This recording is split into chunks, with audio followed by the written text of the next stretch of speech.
Human reproduction, नया topic चालू करते हैं, ह्यूमन रिप्रोडक्शन।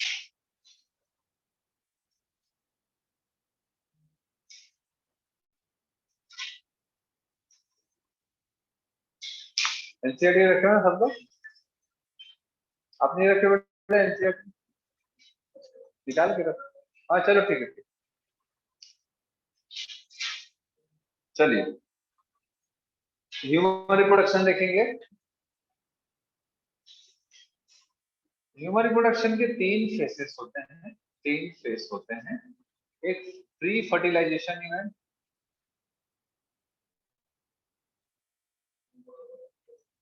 ठीक है, प्री फर्टिलाइजेशन इवेंट, और एक होता है फर्टिलाइजेशन इवेंट और पोस्ट फर्टिलाइजेशन।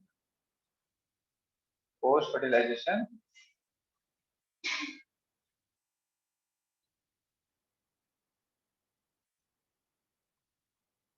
ठीक है। तो प्री फर्टिलाइजेशन इवेंट में दो चीजें आती हैं। पहला गैमेट फॉर्मेशन, दूसरा गैमेट ट्रांसफर। ठीक है, पहला गैमेट फॉर्मेशन, दूसरा गैमेट ट्रांसफर। फर्टिलाइजेशन में क्या होगा? इवेंट में फर्टिलाइजेशन होगा, ठीक है, फर्टिलाइजेशन होगा। देन लास्ट में इसमें क्या होगा? Embryo genesis, embryo genesis. ठीक है, क्लियर हो रहा है? Embryo yes. जेनेसिस। ठीक है भाई पुष्पा।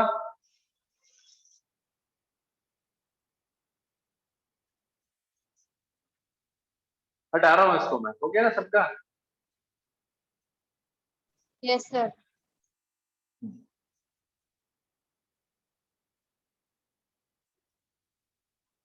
अब आते हैं male reproductive system. Male reproductive system, male reproductive system. ठीक है, ह्यूमन रिप्रोडक्शन में मेल रिप्रोडक्टिव सिस्टम पढ़ेंगे, उसके बाद फीमेल रिप्रोडक्टिव सिस्टम पढ़ेंगे। ठीक है, चलो। तो मेल हो चाहे फीमेल हो, दोनों को दो कैटेगरी में हम पढ़ाई करते हैं। पहला होता है प्राइमरी सेक्स ऑर्गन। तो भाई सीधी सी बात है, हम लोग क्या पढ़ेंगे इसमें? गैमेट फॉर्मेशन पढ़ेंगे, गैमेट ट्रांसफर पढ़ेंगे, है ना, फर्टिलाइजेशन पढ़ेंगे, देन एम्ब्रियोजेनेसिस पढ़ेंगे। तो primary sex organ and secondary sex organ, ये चैप्टर से मान के चलो बेटा दो क्वेश्चन आता है मिनिमम, दो से तीन। ठीक है, मतलब तीन क्वेश्चन मान के चलो ये चैप्टर से आएगा, ह्यूमन रिप्रोडक्शन मिनिमम तीन क्वेश्चन आते हैं। ठीक है, चलो प्राइमरी सेक्स ऑर्गन और सेकेंडरी सेक्स ऑर्गन। अब प्राइमरी सेक्स ऑर्गन क्या होता है स्टूडेंट? ऐसा ऑर्गन जो गैमेट प्रोड्यूस, गैमेट प्रोडक्शन। दूसरा synthesis of and secretion of sex organ.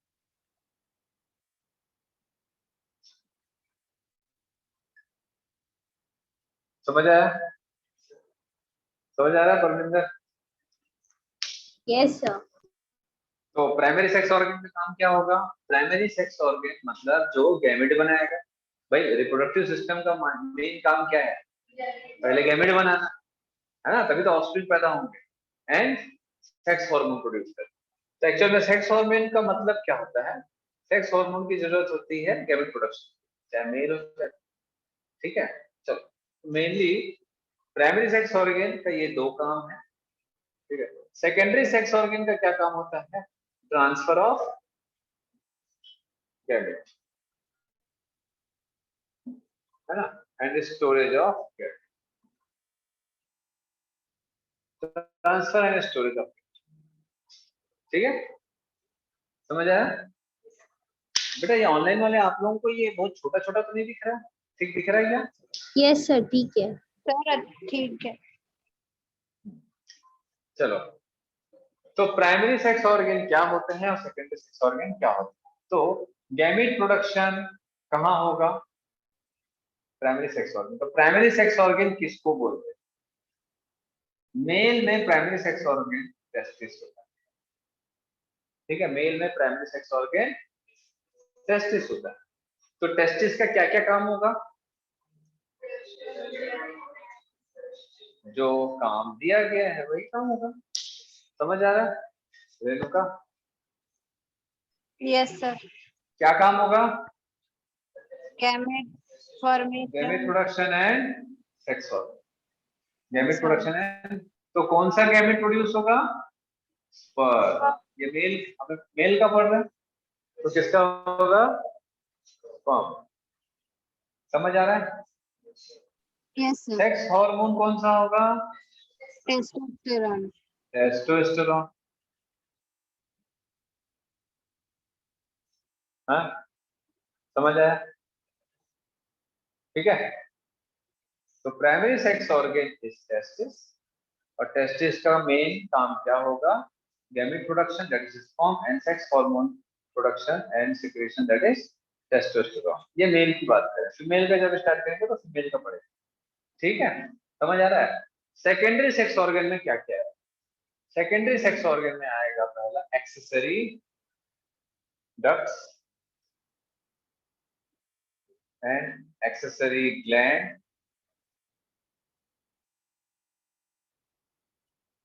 And external genitalia, external genitalia, ठीक है। अगर ऑनलाइन हुआ तो टीचर लोग ये चैप्टर नहीं पढ़ाएंगे आपको, है ना? ऑफलाइन हुआ तो इसमें बहुत सारी चीजें स्कूल में छोड़ देते हैं। भगवान जाने किस चीज का शर्म रहता है स्कूल में, बहुत सारे टीचर लोग नहीं पढ़ाते। इसके बाद वाला चैप्टर तो और नहीं पढ़ाते। हाँ सर बोलो क्या बेटा। नहीं पढ़ा? ये वाला चैप्टर को बहुत अच्छे से नहीं पढ़ाते, क्यों और सर? इसके बाद शर्म आता होगा, भगवान जाने की अच्छा नहीं लगता होगा। और इसके बाद वाला चैप्टर रिप्रोडक्टिव हेल्थ, उसको तो और स्किप कर देते। रिप्रोडक्टिव हेल्थ जस्ट पार्ट, ठीक है, उसको और स्किप कर, जबकि रिप्रोडक्टिव हेल्थ में इससे ज्यादा क्वेश्चन आता, इससे ज्यादा क्वेश्चन नहीं था। 2015 में रिकॉर्ड, 2015 में रिकॉर्ड 12 to 13 क्वेश्चन सिर्फ एक चैप्टर से आया था, रिप्रोडक्टिव हेल्थ। नीट में कितने में से? 90 में से। अगर मैं जूलॉजी की बात करूं 45 में से 30 क्वेश्चन, से 13 क्वेश्चन, और 2 से 3 क्वेश्चन इस चैप्टर से, ह्यूमन रिप्रोडक्शन। टोटल 15 to 16, मतलब पूरा ये बायोलॉजी का आधा का 1/3 सिर्फ 2 चैप्टर, ठीक है।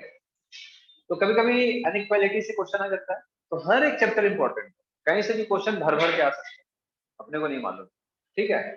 चलिए, क्लियर हो रहा है ये, है ना? एक्सेसरी डक्ट्स में क्या क्या आएगा? अब इसको ऐसे पढ़ने से नहीं समझ आएगा, इसके लिए हमको डायग्राम देखना है ना।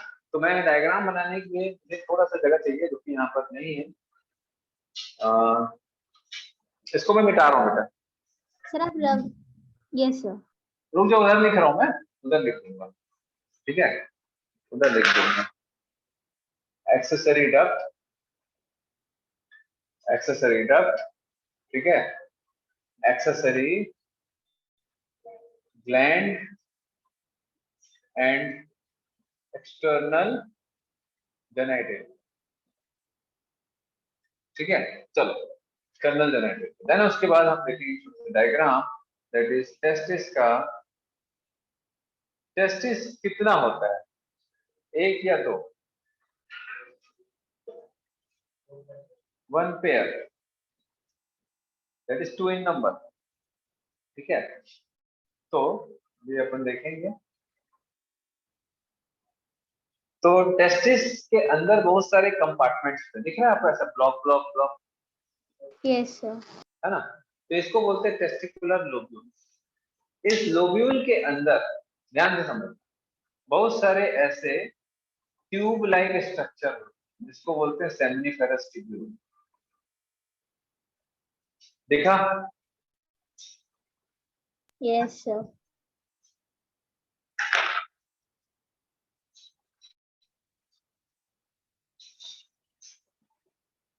हाँ, अब देख रहे हैं अच्छे से। ये जो कंपार्टमेंट है ये क्या है?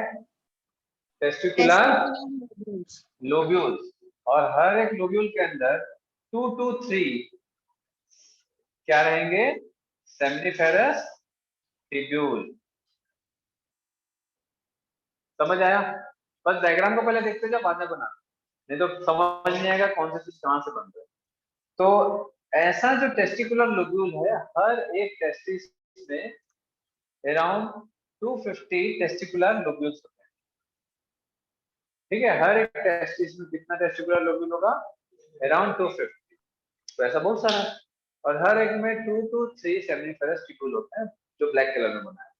हर एक जो सेमिनिफेरस ट्यूब्यूल है वो अल्टीमेटली एक दूसरे से ज्वाइन होते हैं। ट्यूब्यूल समझते हो? ऐसा ट्यूब, हॉलो ट्यूब, समझ आ रहा है? हॉलो ट्यूब, ऐसा ट्यूब जुड़ते जाते हैं, बहुत सारे ट्यूब आगे आके यहाँ जुड़ते जाएंगे, ऐसा, है ना, ऐसा जुड़ते जाए। तो बहुत सारे ट्यूब एक दूसरे के साथ जुड़ते जुड़ते जुड़ते यहाँ पर एक ट्यूबुल का गुच्छा बनता है। ठीक है, ये गुच्छे को बोलते हैं वास डिफरेंस, सॉरी वासा रेक्टा। क्या बोलते हैं इसको? वासा रेक्टा। समझ आ रहा है बेटा ऑनलाइन वाले आप लोग? Yes sir. Yes sir. Structure को पहले समझना ना, मैं इसलिए एक एक को धीरे धीरे बना रहा हूँ। डायग्राम सब दिया हुआ है आपको।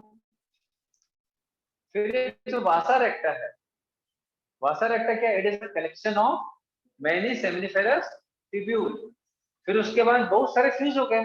अब कुछ ट्यूब्यूल, जो कुछ वासा रेक्टा वो बाहर निकल गए, कुछ वासा रेक्टा ऐसा बाहर निकले ऐसा, और वो अल्टीमेटली फिर जो है जो बाहर निकल रहे हैं इसको बोलते हैं वास वासा डिफरेंशिया। क्या बोलते हैं इसको? वासा डिफरेंशिया। समझ आया? ये जो वासा रेक्टा बाहर निकला है उसको हम क्या बोलते हैं? वासा डिफरेंशिया। समझ आ रहा है होने वाले बच्चे लोग? वासा यस सर। डिफरेंशिया जो है वो कंटिन्यू होगा एक सिंगल ट्यूब में।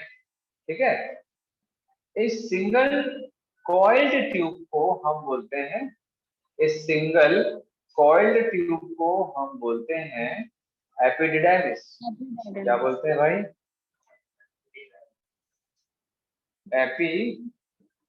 Epididymis, epididymis. इस सिंगल कॉइल्ड स्ट्रक्चर को हम क्या बोलते हैं? एपिडिडाइमिस।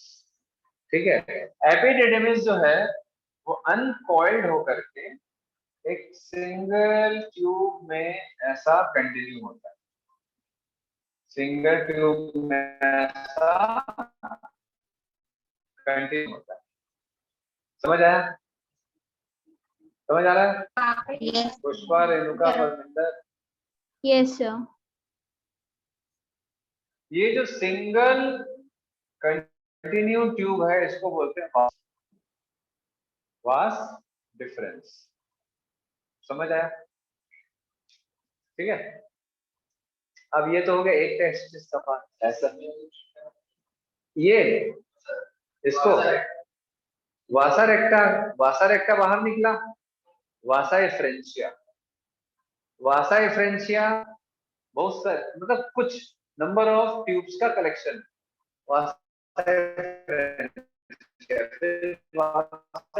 सिंगल कॉइल्ड, उसको सर। हम एपिडिडिमिस जो रहता है। फिर से सर आपकी वॉइस बीच बीच में क्रैक हो रही है। हाँ बोलो। सर आपकी वॉइस बीच बीच में क्रैक हो रही थी। अभी ठीक है? हाँ अब हाँ,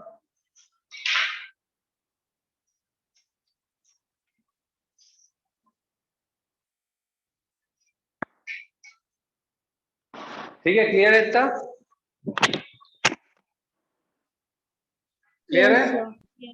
हाँ चलो, तो ये तो एक टेस्टिस की बात होगी, ऐसा ही दूसरा भी पेयर होगा, पेयर, ठीक है।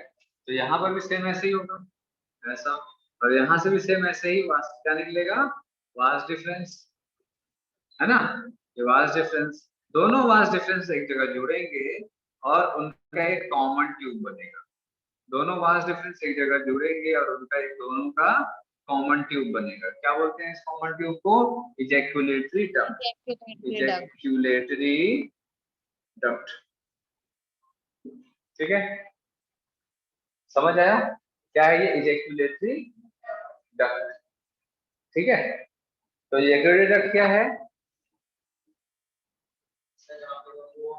दो वास्ट डिफरेंस का एक कॉमन ट्यूब, ठीक है, दो वास्ट डिफरेंस का एक कॉमन ट्यूब, ये भी क्या है, वास्ट डिफरेंस, है ना।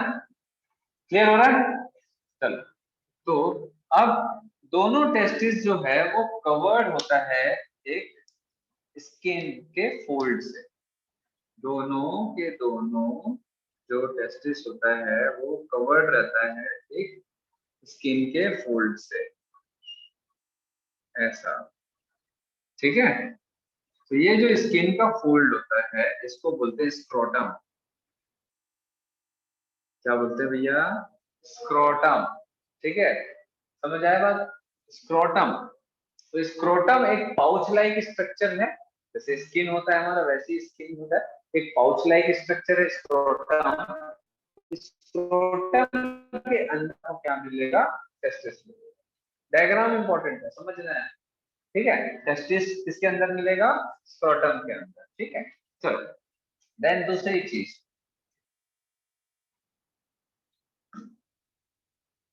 अब ये जो ट्यूब है ये कहाँ जाएगा? ये इजैक्यूलेटरी डक्ट कहाँ ओपन होगा? टेस्टिस में बना स्पर्म कहाँ बनेगा? सेमिनिफेरस ट्यूब्यूल में। इस ट्यूब्यूल में बनेगा स्पर्म, वो यहाँ से ऐसा होते हुए यहाँ आएगा, इधर से भी ऐसा होते, ये कहाँ जाएगा इसको देखना है, ठीक है। तो हम देखेंगे ये क्या है भैया, क्या है ये, किडनी। क्या है, कोई नहीं जानता क्या है? Kidney. हाँ, किडनी, किडनी है ये, है ना, किडनी है। किडनी कंटिन्यू होगा यूरेटर के द्वारा। ये क्या है? Urinary bladder. यूरिनरी ब्लैडर किससे कंटिन्यू होता है? यूरिनरी ब्लैडर किससे कंटिन्यू होता है? ये क्या है? यूरेथ्रा। समझ आया? ये क्या है? यूरेथ्रा। यूरेथ्रा जो है वो कंटिन्यू होगा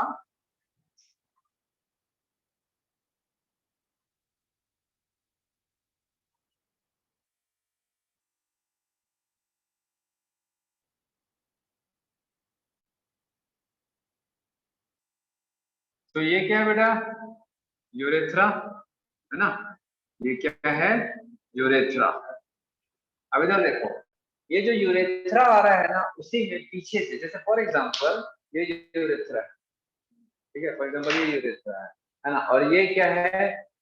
वास डिफरेंस। दोनों वास डिफरेंस ऐसा ज्वाइन होंगे और ये क्या बनेगा? Ejaculatory duct. दिख रहा है ना दो वास डिफरेंस, ये इजैक्यूलेटरी डक्ट। इजैक्यूलेटरी डक्ट जो रहता है ये यूरेथ्रा के पीछे से जाके जुड़ जाएगा। समझ आ रहा है आप लोगों को, ऑनलाइन वाले लोग? ठीक है, यूरेथ्रा के पीछे से जाके ओपन हो जाएगा, ठीक है। तो स्पर्म जो होगा वो कहाँ रिलीज होगा अल्टीमेटली?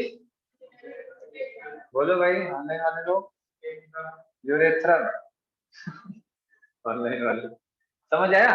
यूरेथ्रा में ओपन होगा। क्लियर हो रहा है सबको? ठीक है, समझ आया? यूरेथ्रा जो रहता है मेल में कहाँ कंटिन्यू होगा? पेनिस। तो ये क्या चीज है?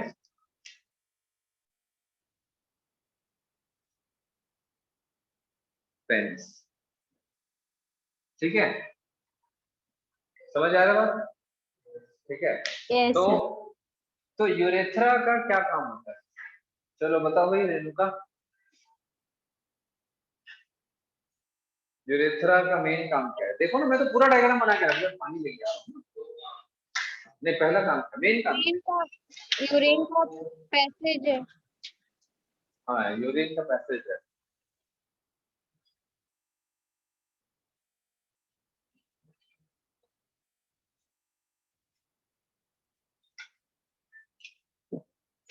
क्या है पहला काम मेन? पहला काम क्या है?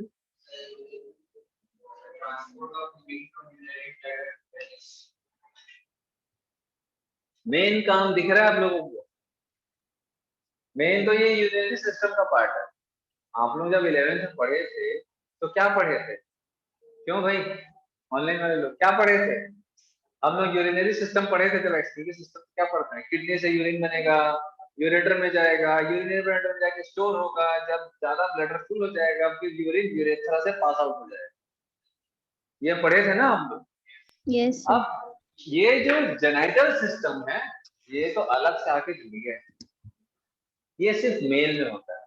फीमेल में जेनाइटल सिस्टम की ओपनिंग अलग होती है और यूरिनरी सिस्टम की ओपनिंग अलग होती है। तो फीमेल में, जब मैं आप लोगों को ना याद होगा ऑनलाइन में मैं पढ़ाया था कि यूरेथ्रा जो फीमेल का होता है वो प्योर यूरेथ्रा होता है, उसको हम यूरिनरी ट्रैक्ट बोलते हैं। कुछ याद आ रहा है भाई? Yes sir. 11th वाले लोग, हाँ? यूरेथ्रा जो होता है वो यूरिनरी ट्रैक्ट होता है फीमेल में, लेकिन मेल में वो यूरिनो जेनाइटल ट्रैक्ट, यूरिन और जेनाइटल दोनों का ट्रैक्ट, ठीक है? इसीलिए मेल यूरेथ्रा को हम बोलते हैं यूरिनो जेनाइटल ट्रैक्ट, यूरिनो जेनाइटल ट्रैक्ट। ये इंपॉर्टेंट है, ध्यान रखिएगा। फीमेल में हम क्या बोलेंगे यूरेथ्रा को? ओनली, बोलो, यूरिनरी ट्रैक्ट। क्या बोलेंगे? समझ आ रहा है भाई? पुष्पा, क्या बोलेंगे? Urinary tract. उससे कोई गैमेट वैमेट पास नहीं होता। फीमेल में प्योर यूरेथ्रा को सिर्फ यूरिनरी ट्रैक्ट बोलते हैं। मेल में दो काम कर रहा है ना, गैमेट का ट्रांसफर में भी हेल्प करेगा और यूरिन का पैसेज में भी हेल्प करेगा। तो ये यूरिनो जेनाइटल ट्रैक्ट। समझ आ रहा है अमन? Yes sir. हाँ, चलिए। देन हम लोगों ने एक्सेसरी डक्ट देखी, अब हम क्या देखेंगे? Accessory gland. ठीक है, तो एक्सेसरी ग्लैंड तीन टाइप के देखेंगे। एक होता है सेमिनल वेसिकल, दो पाउच लाइक स्ट्रक्चर है, ठीक है? एक होता है प्रोस्टेट ग्लैंड। इधर देखो, मैं डायग्राम जो बना रहा हूं, सब लोग इधर देखो। प्रोस्टेट ग्लैंड ये चारों तरफ रहता है, इसके चारों तरफ है ना, इसलिए मैं ऐसा बना। Prostate gland. और तीसरा होता है बल्बो यूरेथ्रल ग्लैंड। तो नाम लिखेंगे हम क्या क्या? पहला सेमिनल वेसिकल, सेमिनल वेसिकल। दूसरा प्रोस्टेट ग्लैंड।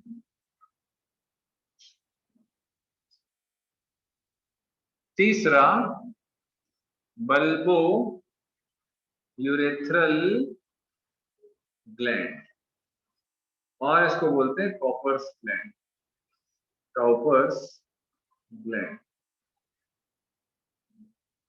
आपको स्पेलिंग समझ आ रहा है बेटा? नहीं समझ आया तो पूछ रहे। हम लोगों के यहाँ एक परंपरा है, नहीं समझ आता है तो तुरंत पूछ, और मैं अगर कुछ क्वेश्चन पूछूं तो भी आंसर दो, भले आंसर गलत हो, ठीक है? नहीं आता है तो भी आंसर, जो समझ आता है। नहीं आता तो क्या आंसर दो? नहीं आता, बात खत्म, ठीक है? वो भी एक आंसर। हाँ, सूर्यवंशम में, अच्छा, प्रतिष्ठा, अनुशासन, परंपरा। चलिए, क्लियर है? हाँ बेटा, नहीं बनाया हो क्या? बहुत इजी है, देखो मैं धीरे धीरे करके बनाया रंगोली टाइप। सर बन गया। बन गया। आपके बुक में कैसा दिया है? बुक में दिया है हाँ तो आपको लेबलिंग ही तो याद रखना है, मेन क्वेश्चन वही से आता है। इसका स्क्रीनशॉट ले लो, वो सॉरी फोटो खींच, फोटो खींच लो घर में बना।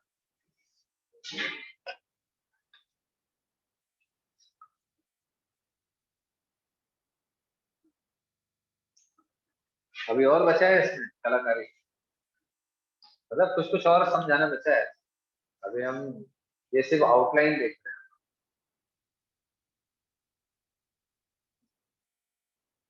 ठीक है, फोटो ले लिया, रो हो गया।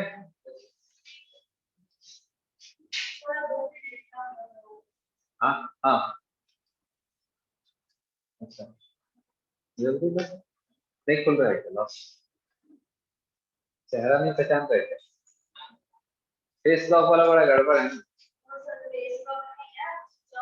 अच्छा गुड, यही बच्ची सही स्टूडेंट है, फोन स्विच ऑफ करके बैठी, वैसे ही करना चाहिए, या एकदम pure silent without vibration.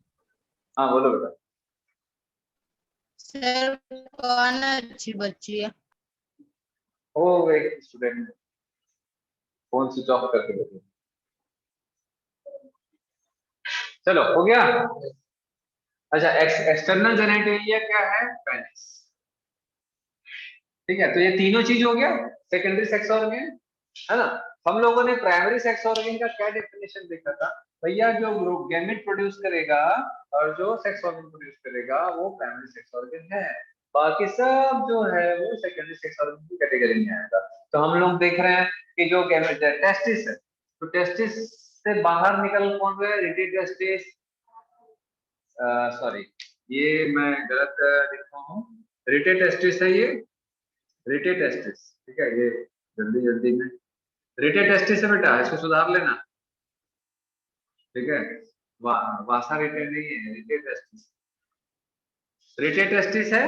रिटे testis जो, इसको सुधार लेना। रिटे टेस्टिस जो रहता है वो बाहर निकलेगा, वासा एक्सपेंसिया, then epididymis, then vas deferens ejaculated of, then urethra. तो ये सब क्या कर रहे हैं? गैमेट जो रहता है उसको सिर्फ ट्रांसफर करने का काम कर रहे हैं। समझ आया? ठीक है, हम लोगों ने देखा ना बेटा, पहला गैमेट फॉर्मेशन, दूसरा फर्टिलाइजेशन, फिर गैमेट के बाद पहले क्या होगा? गैमेट के बाद क्या होगा? गैमेट का ट्रांसफर होगा। याद आ रहा है तुम लोगों ने बोला कि सेक्सुअल रिप्रोडक्शन के 3 इवेंट्स होते हैं, pre fertilization event, fertilization event and post fertilization event. याद आ रहा है आप लोगों को? अभी भी बताया हूँ, प्री फर्टिलाइजेशन इवेंट में 2 इवेंट्स होते हैं, क्या क्या? गैमेट का फॉर्मेशन जो कि टेस्टिस में हो गया, देन गैमेट का ट्रांसफर। तो ये सब ट्रांसफर ऑफ गैमेट के लिए बना। समझ आया? ठीक है, हटा दूं, कुछ कुछ चीजों को यस हटा सर। दो। चलो देन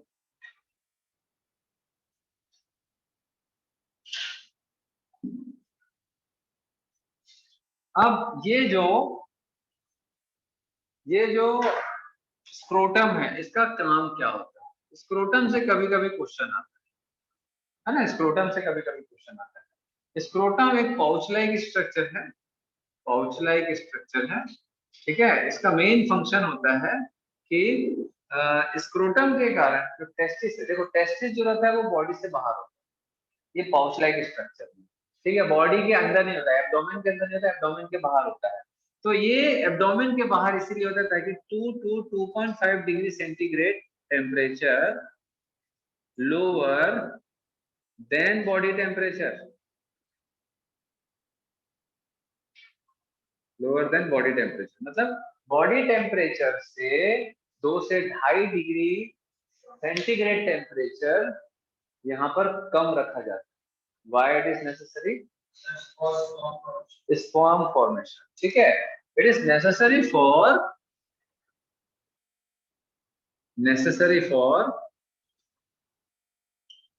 sperm formation.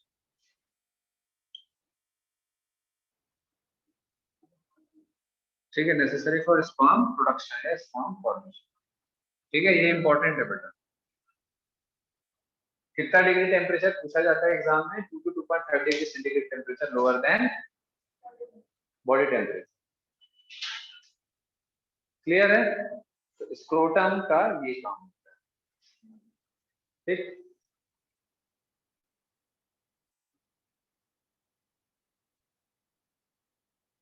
तो अब मैं सब हटा रहा हूँ इसको।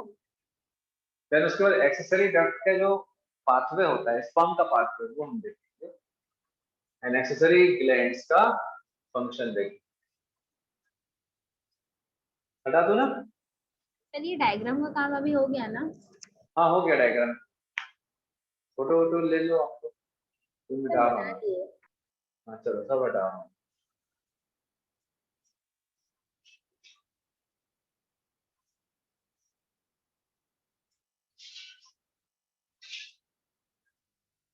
हम लोग जब पढ़ते थे तो क्या करते थे? डायग्राम बनाते थे, डायग्राम में लेबलिंग करते थे और वहीं पर उसको फंक्शन लिख देते थे। तो एक पेज में आपका चैप्टर खत्म हो, शॉर्ट नोट्स। तो एक्चुअल में ये शॉर्ट नोट्स जैसे ही है, तो इसीलिए आप बोले ना सर बहुत सारा हो गया। एक्चुअल में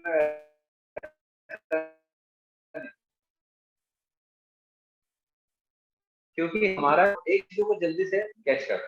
ठीक है, वीडियो अटक गया है क्या? देखो, हाँ अब आ गया।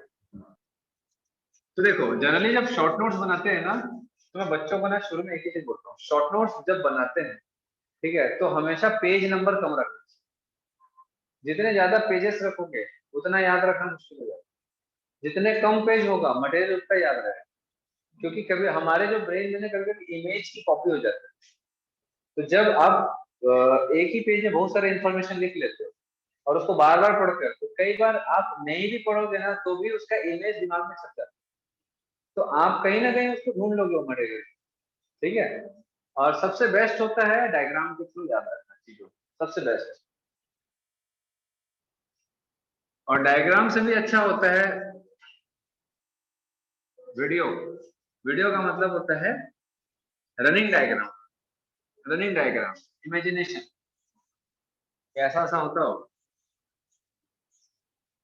चलिए, तो अब आते हैं बेटा हम लोग एक्सेसरी डक्ट में। तो एक्सेसरी डक्ट कहां से स्टार्ट होता है? रेटेटेस्टिस। ठीक है, देन उसके बाद रेटेटेस्टिस के बाद क्या आएगा? बोलो बोलो भाई, परमिंदर बोलो। वासा आप बोलो जल्दी बोलो बेटा। रेटेटेस्टिस के बाद क्या आएगा? कौन सा स्ट्रक्चर आएगा? सर वासा देख के बोलो ना, मैं बनाया हूँ बेटा डायग्राम। डायग्राम में देख के बोलो। उसके बाद बेटा वासा डिफरेंशिया। ठीक है, वासा डिफरेंशिया के बाद क्या आएगा? एपिडाइडमिस। एपिडेमिस। ठीक है, उसके बाद क्या आएगा? वासा डिफरेंस। Vas deferens. देन उसके बाद क्या आएगा? क्या आएगा भाई? हाँ बेटा, वास डिफरेंस दो एक साथ जुड़ेंगे तब इजैक्यूलेटरी डक्ट। इजैक्यूलेटरी डक्ट जो रहता है ये ओपन होगा कहाँ? यूरेथ्रा। कहाँ ओपन होगा? यूरेथ्रा। ठीक है, देन यूरेथ्रा से ये आउटसाइड फ्रॉम बॉडी, बॉडी से फिर बाहर है। समझ आया बात? तो ये क्या है? अच्छा, एक्सेसरी जो डक्ट है ना, तो ये क्या? Sperm pathway. Sperm pathway, sperm pathway. समझ आया? हाँ, ये स्पर्म पाथवे कहाँ कहाँ से स्पर्म जाएगा, लेकिन स्पर्म बनेगा कहाँ? टेस्टिस में भी कहाँ? मैंने फिर सेमिनी फेरस ट्यूब्यूल ऑफ टेस्टिस। तो सेमिनिफेरस ट्यूब्यूल्स ऑफ टेस्टिस में बनेगा स्पर्म, और स्पर्म फिर कहाँ जाएगा? अपनी जर्नी पे, और उसकी जर्नी में कौन कौन से रास्ते आएंगे? तो ये सारे रास्ते हैं। समझ आया? तो आजकल जो एग्जाम में क्वेश्चन आ रहा है वो इसी टाइप का आ रहा है, बेसिक बेसिक बेसिक क्वेश्चन। अब यही नहीं मालूम रहता है, अब ये तब मालूम होगा जब लेबलिंग आप देखोगे अच्छे से, स्टेप बाय स्टेप लेबलिंग याद रहेगा, या तो रटते बैठो, ज्यादा बेटर क्या है? डायग्राम। ठीक है, तो ये हो गया accessory ducts. Then accessory glands. Accessory glands देख,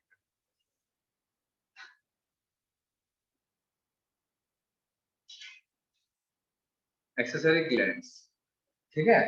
तो एक्सेसरी ग्लैंड हम लोगों ने 3 टाइप का देखा। क्या क्या देखा? Seminal vesicle, prostate gland, prostate gland, corpus gland. तीसरा बोलो, कॉपर्स और बल्बोनेसर ग्लैंड, है ना। चलो, तो ये जो सेमिनल वेसिकल और प्रोस्टेट ग्लैंड जो होते हैं, याद आ रहा है ना? एक्सेसरी डक्ट देखे, फिर उसके बाद एक्सेसरी ग्लैंड देखे, फिर उसके बाद तीसरा पार्ट क्या होगा? External genitalia. तो ये सब क्या है भैया? एक्सेसरी डक्ट, एक्सेसरी ग्लैंड और एक्सटर्नल जेनिटेलिया। एक्सटर्नल जेनिटेलिया किसको बोले हैं हम मेल में? पेनिस को। ठीक है, तो ये तीनों क्या है? ये तीनों क्या चीज है? Secondary sex organ. समझ आया बात? क्लियर है? समझ आ रहा है अमन? हैं? हाँ, ध्यान दो। तो सेकेंडरी सेक्स ऑर्गन में 3 चीज देखे थे ना, हेडिंग। ये देख लिए, समझ आ गया? घुस गया दिमाग में? ये समझ आ रहा है नाम? ये समझ आ गया? चलो, देन उसके बाद सेमिनल वेसिकल और प्रोस्टेट ग्लैंड जो होते हैं, इनका मेन काम क्या होता है? तो ये सिक्रीट करते हैं, secrete seminal fluid, seminal fluid. ठीक है, क्या सिक्रीट करेंगे? Seminal fluid. और ये जो होता है ये lubricative fluid, lubricative alkaline fluid, lubricative alkaline fluid. ये सारा इंपॉर्टेंट चीज डिस्कस कर, ठीक है। Lubricative alkaline fluid. अब ये क्या क्या काम आता है इधर देखो। सेमिनल फ्लूइड जो होता है, it is rich in fructose, it is rich in fructose. Fructose और कहाँ मिलता है हमको? Fructose a type of sugar molecule. हाँ, क्या हो, कहाँ मिलता है ये? ग्रास में। तो हम घास ही खाते फिर तो, अगर ग्रासेस में मिलता तो हम घास खाते, ग्रास खाते बढ़िया। बट हम ग्रास नहीं खाते क्योंकि उसमें, हाँ, राइस में स्टार्च मिलता है बेटा, उससे ग्लूकोज बनता है। फ्रूट शुगर, फ्रूट्स में जो शुगर होता है वो फ्रक्टोज। हाँ, सेलुलोज तो ग्रासेस, पत्तियों में जो भी प्लांट सेल है उसमें सेलुलोज। समझ आ रहा है? Pushpa, Renuka, Parminder? Yes sir. Fruit sugar को हम फ्रक्टोज बोलते हैं। It is a monosaccharide. What is monosaccharide? बताओ भाई, परमिंदर, रेणुका, आप लोग भी। What is monosaccharide? बायोमोलिक्यूल में पढ़े हो, डाइजेस्टिव सिस्टम में भी पढ़े हो। हाँ, नहीं, आवाज नहीं आ रहा बेटा, आप आवाज करते हैं। सिमिलर शुगर, क्या शुगर? सिमिलर। हाँ, सर वो बोलो। सिमिलर बोल रही है। हाँ, सिमिलर शुगर को होमोसेक्राइड बोलते हैं, और एक हेटेरोसेक्राइड, वो सब नहीं होता है। बोलो। Monosaccharide, polysaccharide. अरे बाबा, एक ग्लूकोज मॉलिक्यूल या एक फ्रक्टोज मॉलिक्यूल है, दैट इज सबसे सिंपलेस्ट फॉर्म। कार्बोहाइड्रेट है सबसे सिंपलेस्ट फॉर्म, चाहे ग्लूकोज हो चाहे फ्रक्टोज हो। ठीक है, समझ आ रहा बात? चाहे गैलेक्टोज हो। तो जो भी सबसे सिंपलेस्ट फॉर्म होता है कार्बोहाइड्रेट का, वो मोनो मतलब एक, सैकराइड मतलब शुगर। गैलेक्टोज भी शुगर है, फ्रक्टोज भी शुगर है, ग्लूकोज भी शुगर है। सिर्फ ग्लूकोज को शुगर नहीं समझना है। समझ आया है ना? तो ग्लूकोज, फ्रक्टोज ये सब क्या है? They are the sugar. अगर एक शुगर मॉलिक्यूल होता है तो मोनो मतलब एक, सैकराइड का मतलब शुगर, मोनोसैकराइड। दो हुआ तो हाँ, दो मतलब डाई, डाई सैकराइड। तीन हुआ तो बोलो भाई Pushpa, try try try saccharide, है ना? टेट्रासैकराइड, पेंटासैकराइड, और बहुत सारे हुए तो पॉलीसैकराइड। पॉलीसैकेराइड। हाँ, तो ग्लूकोज का जो पॉलीसैकराइड फॉर्म क्या होता है? स्टार्च। ग्लूकोज, फ्रक्टोज ये सब starch. Starch is a polysaccharide. तभी तो तोड़ तोड़ के उसको फिर मोनोसैकराइड में कन्वर्ट करते हैं by the process of digestion. तो डाइजेशन में क्या करते हैं? पॉलीसैकराइड को तोड़ के मोनोसैकराइड में कन्वर्ट करते हैं। Simple, that is simple sugar. Clear हो रहा है ऑनलाइन वाले लोग को भी? Yes sir. Yes sir. हाँ, तो क्या बता रहा था मैं? हाँ, rich in fructose. What is fructose? What is fructose? It is fruit juice. Simple fruit juice नहीं है। फ्रूट जूस बोल रही है, फ्रूट जूस नहीं है मोनोसैकेराइड। बाबा। अब कहाँ से ये मेल रिप्रोडक्टिव सिस्टम में फ्रूट जूस थोड़ा बनेगा? ठीक है, it is a monosaccharide, simple sugar is a form of simple sugar. ठीक है, रिच इन फ्रक्टोज। दूसरा, rich in fructose, calcium ion etcetera. ठीक है, एक्सेट्रा। क्लियर है? तो अब ये फ्रक्टोज का और कैल्शियम का मेल रिप्रोडक्टिव सिस्टम में क्या काम है ना? फ्रक्टोज का ये कहाँ से आया? स्पर्म के न्यूट्रिशन के लिए। हाँ, स्पर्म के न्यूट्रिशन के लिए। तो ये जो फ्रक्टोज होता है, it is for sperm nutrition. Sperm nutrition, समझ आया? फ्रक्टोज, हाँ हाँ बेटा, कैल्शियम न्यूट्रिशन में काम होता है। तो दूसरे काम फर्टिलाइजेशन के लिए यूज होता है, लिख सकते हो calcium for fertilisation.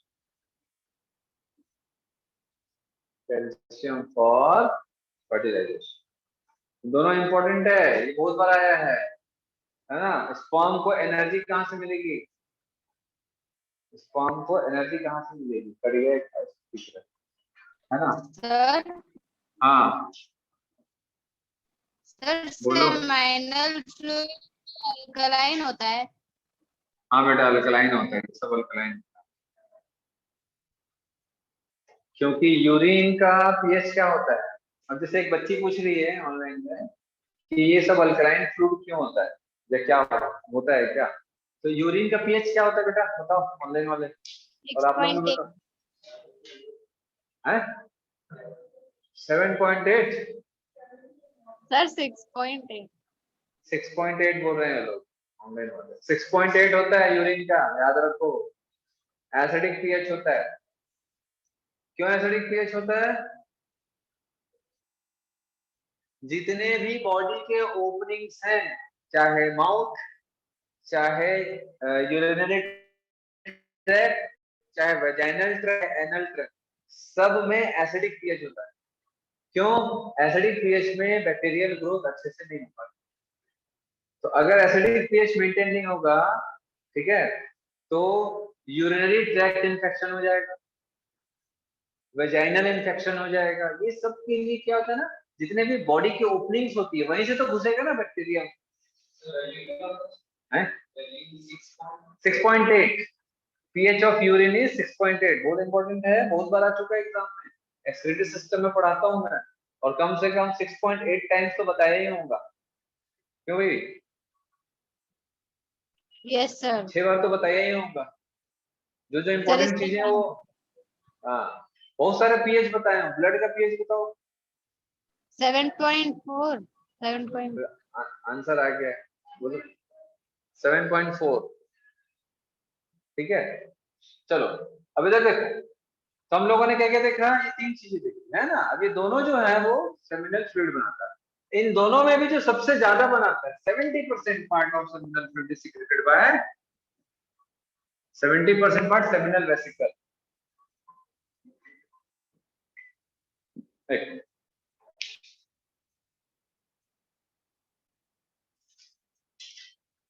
Sir video of हो गया। हाँ बेटा, मुझे कॉल आ रहा है।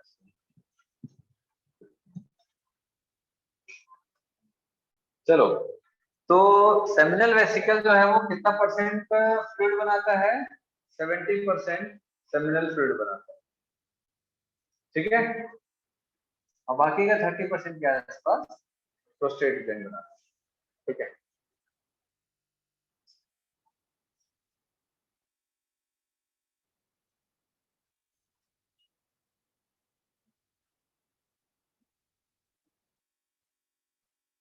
चलिए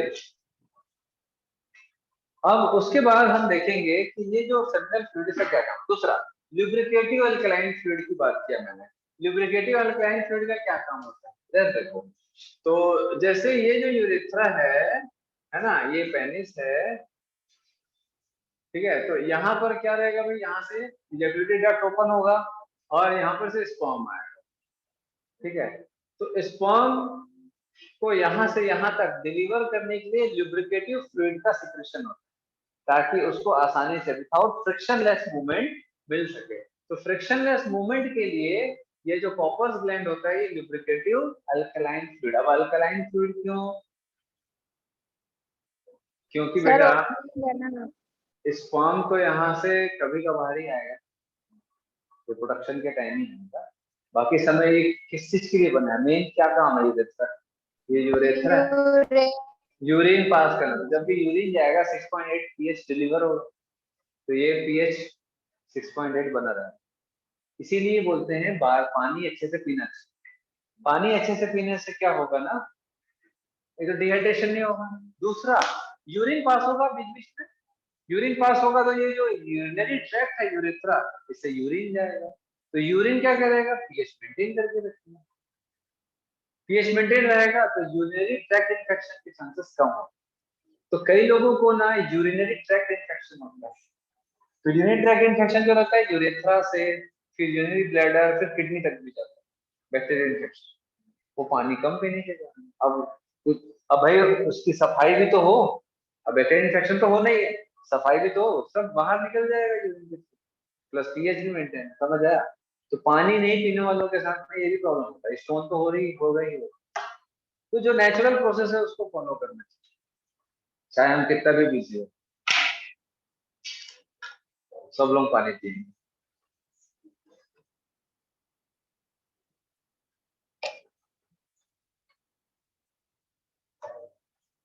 हम सांस भी छोड़ते हैं ना, तो वाटर का लॉस होता है, बताया था ना।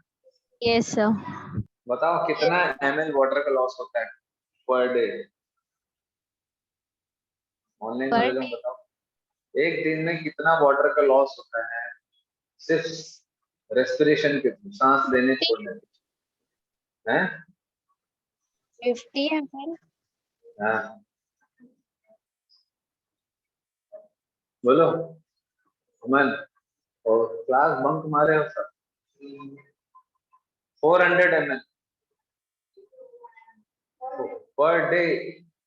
इसीलिए इंसान खाना खाए भी नहीं रह सकता, लेकिन बिना पानी पीने रह सकता, क्योंकि पानी का लॉस तो होगा रेस्पिरेशन के थ्रू। पसीना नहीं भी आएगा तो भी सांस तो लेना छोड़ना थोड़ी ना छोड़ देंगे, समझ आया बात। जैसे फॉर एग्जाम्पल छोटा सा आप लोगों को एक एग्जांपल दे रहा हूँ कि वाटर वेपर के फॉर्म में लॉस होता है। आप लोग इस चीज को जानते हो, लेकिन कभी सोचे ठंड के समय में आप लोग आईने के सामने ऐसा करते हो? क्यों यस भाई सर। अभिजीत, ऐसा क्यों, ठंड के समय में आईना के सामने, फिर उसके बाद दिल विल बनाते हो, ऐसा क्रॉस करते हो, किया हो ना सब ऐसा। यस अरे सर। मतलब मस्ती मस्ती मेरे पापा, मैं थोड़ी ना बोल रहा हूँ सच में हूँ। तीर के ऊपर अपना नाम और नीचे किसी और का है, तो थोड़ी ना बोलूँ। किए हो ना सब लोग? तो एक Yes, चीज sir. बताओ, वो आईने में जो कुछ आया है वो क्या है? Water vapor. वाटर वेपर है। इसका मतलब सांस छोड़ो तो वाटर वेपर बाहर निकल रहा है ना। और ऐसा तो हर बार होता है, मतलब वाटर वेपर के फॉर्म में। आप सबको वेपर को कलेक्ट करोगे तो 24 आवर्स में इतना वाटर वेपर के फॉर्म में वाटर का लॉस हो जाता है। ठीक है, इसलिए पानी तो पीना ही चाहिए, पसीने से नहीं तो ऐसे ही लॉस हो, बट लॉस तो होना है। यूरिन तो निकलना ही है, यूरिन नहीं निकलेगा तो ब्लड का पीएच मेंटेन नहीं होगा। अंटार्कटिका में जो रहते हैं वो तो बहुत कम पीते हैं। हाँ, तो यूरिन तो बेटा आउटपुट तो जरूरी है, लेकिन वहां इन्फेक्शन के चांसेस भी कम होते हैं, तो यूरिनरी ट्रैक्ट इन्फेक्शन कम होगा। ठीक है, और डिहाइड्रेशन भी होता है, ऐसा नहीं है कि डिहाइड्रेशन नहीं होगा। सिर्फ गर्मी वालों को डिहाइड्रेशन थोड़ी ना होगा, उनको भी होता है, उनको भी होता है डिहाइड्रेशन, समझे? चलो, क्लियर हो रहा है ये? अब इधर देखते हैं, ये समझ आ गया lubricative alkaline fluid। अच्छा, ये जो सेमिनल फ्लूइड है इसका पीएच क्या होगा, अल्कलाइन या एसिडिक? अल्कलाइन। ये भी अल्कलाइन होगा। अल्कलाइन पीएच क्यों जरूरी होता है? ताकि स्पर्म को एसिडिक पीएच से बचा सके। समझ आएगा? अब इधर देखो, इधर देखो, ये जो सेमिनल फ्लूइड है, seminal fluid, seminal fluid plus sperm, इन दोनों के कॉम्बिनेशन को मिला करके बोलते हैं सेमेन। क्या बोलते हैं? सेमेन। ठीक है, सेमिनल फ्लूइड प्लस स्पर्म। तो स्पर्म जो होता है, मैंने अभी थोड़ी देर पहले क्या बताया, इधर देखो, थोड़ी देर पहले क्या बताया, इजेक्युलेटरी डक्ट से निकलेगा स्पर्म। एक्चुअल में स्पर्म कभी इंडिविजुअल नहीं जाता है, स्पर्म ग्रुप्स में होते हैं, और वो सारे ग्रुप्स के जो स्पर्म होते हैं वो ट्रैप होते हैं सेमिनल फ्लूइड में। Sir, video ठीक फिर है, बंद हो गया. किसे कॉल है बेटा, देखो कॉल आ रही है।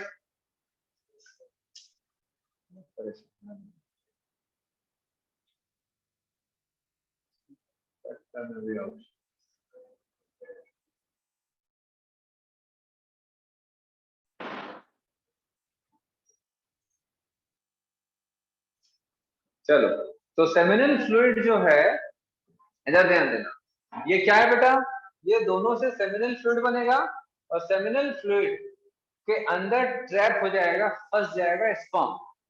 क्यों? हाँ, दो चीज, एक तो सारे स्पर्म को एक साथ रखना, ठीक है, ग्रुप में। दूसरा, न्यूट्रिशन, क्योंकि इसी फ्लूइड से न्यूट्रिशन मिलेगा। समझ आ रहा बात? तो न्यूट्रिशन वाली बात समझ आएगी, ग्रुप वाली बात समझनी है कि ग्रुप में क्यों रखते हैं। तो एक बार इधर देखो, एक बार, एक बार में जो स्पर्म बाहर निकलता है, दैट इज सेमेन बाहर निकलता है। ठीक है, मेल की बॉडी से जो एक बार में जो सेमेन, मतलब वन एजेकुलेशन के बाद जितना, मतलब जो सेमेन बाहर निकलता है, उस सेमेन में Sir, कम से कैमरा कम, फिर से बंद हो गया है. लोगों को फोन काटो तो समझ ही नहीं आता है कि दोबारा करना चाहिए।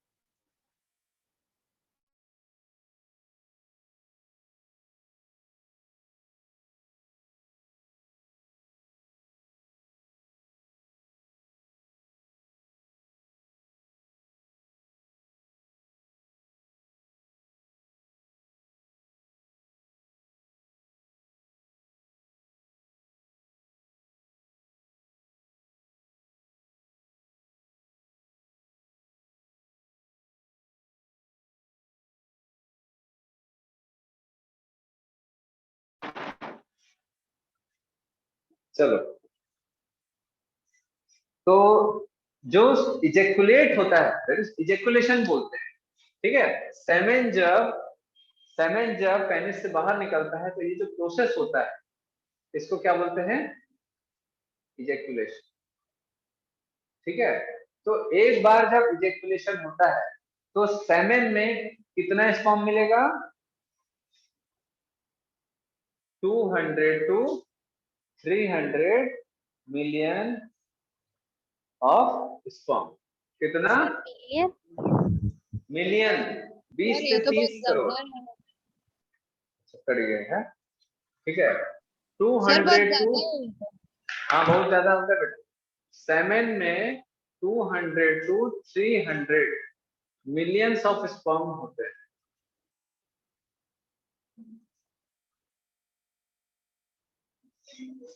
तो कितना करोड़ होगा, कितना करोड़ होगा? 20 से 30 करोड़।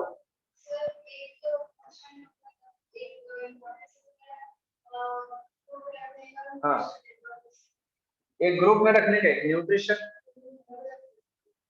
ठीक है। तो ग्रुप में क्यों रखते हैं? अब कितने सारे लोगों को रखते हैं? तो 200 to 300 मिलियंस ऑफ स्पर्म को एक साथ रखा जाता है, ठीक है। मतलब बॉडी से एक साथ इतना स्पर्म को बाहर निकाला जाता है, और इतने सारे की जरूरत एक्चुअल में होती है। अगर आप मेरे से पूछोगे कि सर 200 के बदले 100 मिलियंस ऑफ स्पर्म रखने, तो मतलब 10 करोड़ भी तो बहुत होता है। और कितना एग को फर्टिलाइज करना है, बोलो भाई, कितना एग को फर्टिलाइज करना है? एक ही एग को फर्टिलाइज करना ठीक है। है। तो उसके लिए 10 करोड़ क्या सर? 1 करोड़ भी काफी है। 1 करोड़ का रेशियो 1 से 1 करोड़, 2 करोड़ से कुछ भी नहीं होता। एक एग को फर्टिलाइज करने के लिए करोड़ों स्पर्म की जरूरत होती है। क्यों? क्योंकि चांसेस ऑफ फर्टिलाइजेशन को बढ़ाया जाता है। जितने ज्यादा स्पर्म होंगे उतना ज्यादा चांस होगा फर्टिलाइजेशन का। इसीलिए नेचर में हमेशा मेल गैमेट की क्वांटिटी हमेशा ज्यादा होती है, और फीमेल गैमेट की एक या एक से थोड़ी सी ज्यादा, बस। ठीक है, समझ आया बात? ठीक है। क्यों? क्योंकि जब भी स्पर्म फीमेल बॉडी में एंटर करेगा, बहुत सारे स्पर्म की तो डेथ ही हो जाएगी, बहुत सारे स्पर्म एग तक पहुंच भी नहीं पाएंगे। तो जितने ज्यादा लोग रहेंगे उतने ज्यादा चांसेस। अब 2-4 को बस छोड़ दिए, बोले एक एग के लिए एक स्पर्म छोड़ देते हैं, पता पड़ा वो रिवर्स आ गया, यूट्रस तक गए ही नहीं, वापस आ गया। बताऊंगा अभी फर्टिलाइजेशन से। समझ आया? तो फर्टिलाइजेशन तो होगा ही नहीं, ऐसे में तो ह्यूमन रेस विलुप्त हो जाएंगे। समझ आया बात आप लोगों को, ऑनलाइन वाले लोगों को, है ना? यस। तो और अच्छा, सेमेन की क्वांटिटी कितनी होती है? ज्यादा नहीं बेटा, 3 ml के आसपास, 3 से 5 ml के आसपास बस। तो सर 3 to किसकी? 5 ml सेमेन, सेमेन जो होता है वो आपका मुश्किल से मुश्किल 1 ml, 2 ml, 2 ml के आसपास मान लो, 2 ml, 3 ml, ऐसा रेंज रहता है। 2 से 3 ml के आसपास रहता है सेमेन। मतलब एक बार में जो सेमेन सेमेन जो फ्लूइड मेल की बॉडी से जो बाहर निकलता है वो 2-3 ml के आसपास होता है। उतने में ही आपको 200 to 300 मिलियंस ऑफ स्पर्म को कैप्चर करके रखना रहता है। दूसरा जरूरी क्या है एक साथ, कि एक साथ सबको भेजना रहेगा, तो उसको ग्रुप में रखना जरूरी है। क्योंकि अगर थोड़े थोड़े जाएंगे, मतलब 1 करोड़, 2 करोड़ ऐसे जाएंगे, तो क्या होगा? चांसेस ऑफ फर्टिलाइजेशन कम हो जाएगा। एक साथ 20-30 करोड़ को भेज दिया जाता है, जिससे चांसेस बढ़ जाते हैं। समझ आया? ठीक है। कई बार तो इतना जाने के बावजूद भी फर्टिलाइजेशन नहीं। इसीलिए जब किसी को इनफर्टिलिटी होती है, मतलब जैसे किसी का चाइल्ड प्रोड्यूस नहीं हो रहा है, तो सेमेन का एग्जामिनेशन होता है। ये देखा जाता है कि भैया इसमें क्वांटिटी कितनी स्पर्म है, ज्यादा है कि कम है। अगर आपको इससे कम मिलेगा मतलब प्रॉब्लम, फिर क्वांटिटी बढ़ाने के लिए मेडिसिन। समझ आया बात? तो ये रेशियो है, तो ये फैक्ट्स है जो एनसीईआरटी में। ठीक है, चलो। इसमें भी ऐसा है कि इसका जो 60% है, 20 से 30 करोड़ का 60% इसका नॉर्मल शेप साइज का होना चाहिए। क्या? नॉर्मल शेप एंड साइज का होना चाहिए, टेढ़े मेढ़े या ऐसा लूला लंगड़ा नहीं होना चाहिए। Sperm normal shape and size के होने चाहिए, 60% एटलीस्ट। उससे कम हुआ तो मतलब चांसेस ऑफ फर्टिलाइजेशन कम है। दूसरा, अभी सुन लो, 60% हो गया, तो मान के चलो 200 स्पर्म है, 200 मिलियन ऑफ स्पर्म है, 20 करोड़। तो 20 करोड़ का 60% होता है कितना? 12 करोड़। ठीक है, तो 12 crore sperm normal shape and size के होने चाहिए। दूसरा दूसरा 12 करोड़ में से 40% हाईली एक्टिव होना चाहिए, बहुत एक्टिव होना है, बहुत तेजी से भागने वाला होना चाहिए। तो इसका 40%, इसका 40% मतलब कितना होगा? 12 चौका 48, 480, 4.8 करोड़। 4.8 करोड़ स्पर्म जो रहते हैं वो हाईली एक्टिव होना चाहिए। ये डेटा है, इसको याद रखना है। ठीक है, तो कितना स्पर्म जाएगा? 200 to 300 million of sperm in a single ejaculation, अगर एक बार जो बाहर निकलेगा सेमेन, उसका टोटल का 60% नॉर्मल शेप साइज का होना चाहिए, और जितना नॉर्मल शेप साइज है उसका 40% हाईली एक्टिव होना चाहिए। समझ आ रहा है ऑनलाइन वाले लोग? Yes, sir. सर ये डेटा आता है नीट में कई बार आ चुका है, स्टेटमेंट वाइज क्वेश्चन। हाँ बोलो बेटा। सर ये स्पर्म को ग्रुप में क्यों रखते हैं, एक बार और बताएंगे? ग्रुप में इसलिए रखते बेटा ताकि एक साथ वो एग को फर्टिलाइज करने जा सके। स्पर्म को ग्रुप में इसलिए रखते हैं ताकि एक साथ जा सके। एक साथ जब जाएंगे तो चांसेस ऑफ फर्टिलाइजेशन हाई हो जाते हैं। जैसे फॉर एग्जांपल कि जैसे आप, हाँ जैसे फॉर एग्जांपल आपको कोई पीटने आ रहा है, तो एक एक जन अगर पीटने आएगा तो आप हो सकता है लड़ लोगे, Yes, sir. 50 है ना, तो फ्रिक्वेंसी है आपके जीतने की ज्यादा, मतलब सामने वाले की हारने की ज्यादा फ्रिक्वेंसी। एक एक करके आएंगे, एक साथ आ जाएंगे तो चांसेस है वो लोग जल्दी जीते। बाहुबली की 100 लोग एक साथ कूद जाएंगे तो खाली वैसे करके उड़ा देंगे, वाला बात है वो भी जैसे, बट चांसेस है कि आप हार जाओ, मतलब वो जीत जाएंगे ग्रुप में। तो ग्रुप्स की ताकत होती है हर जगह, नेचर भी ग्रुप को समझता है, ठीक है। एकता में बल है। अपन एकता में बल है, अपन पढ़ते हैं ना वो बचपन में, एक एक लकड़ी, पतली सी लकड़ी का जल्दी टूट जाएगा, दो Yes, और sir. दो टूट जाएगा, लेकिन अगर आप 20 पतली पतली लकड़ी क्यों ना लो तो उसको तोड़ना मुश्किल होता है, ठीक है। एकता में ताकत है, है? 40% हाईली मोटाइल होना चाहिए, एक्टिव होना चाहिए, ताकत उसमें अच्छी, एनर्जेटिक होनी चाहिए। समझ आया? 60% नॉर्मल शेप एंड साइज, और जो नॉर्मल शेप एंड साइज है जितने लोग भी, उसका 40% स्पर्म के पास हाई एनर्जी होनी चाहिए। समझ आया? तभी तो वो लोग मूव करेंगे ना, कैसे तैरेंगे ना, बताऊंगा। क्लियर हुआ? सेमेन का मतलब समझ आया? कैसे बनता है group of seminal fluid and sperm को मिला करके सेमेन। क्लियर है बेटा? Yes, sir.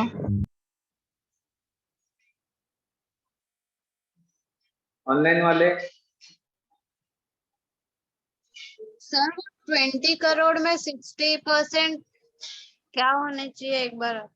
20 करोड़ का 60% कितना होगा बेटा? 6 दूनी 12 करोड़। और सर उतने स्पर्म्स को क्या होना चाहिए? 60% इसको हम नॉर्मल शेप एंड साइज के होंगे, ऐसा लिख लो। Out of 200 to 300 million of sperm, out of 200 to 300 million of sperm, out of 200 to 300 millions of sperm, 60% sperms are normal in shape and size. 60% sperms are normal in shape and size, and out of this 60%, 40% sperms shows 40% sperm shows vigorous motility. vigorous motility vigorous motility समझते हो? Highly active, ठीक है।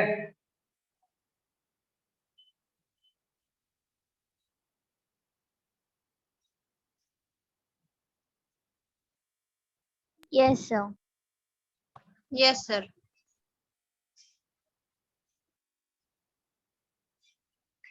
चलो NCERT में लिखा होगा, आप लोग देख लेना, सेम स्टेटमेंट लिखा होगा, ठीक है, बाद में देख लेना, है ना। मैं कुछ अलग नहीं बता रहा हूँ, उसी में से ही बता रहा हूँ क्योंकि क्वेश्चन आते हैं। हो गया? क्लियर हो गया? यस हटा सर। दूं? चलो ये भी सर अल्कलाइन होता है, ध्यान रखना, है ना। तो सेमेन का पीएच क्या होगा? सेमेन भी क्या होगा? अल्कलाइन, इसीलिए सेमेन अल्कलाइन। क्यों अल्कलाइन होना जरूरी है? क्योंकि यूरेथ्रा का जो पैसेज होता है वो एसिडिक। दूसरा रीजन, ये जो सेमेन है स्पर्म लेके जो जा रहा है, इसको जाना कहाँ है? कहाँ जाना है? Female जेनेटेड tract. भाई मेल गैमेट कहाँ काम करेगा? फीमेल जेनेटेड ट्रैक्ट में, तभी तो एग को फर्टिलाइज करेगा, ठीक है।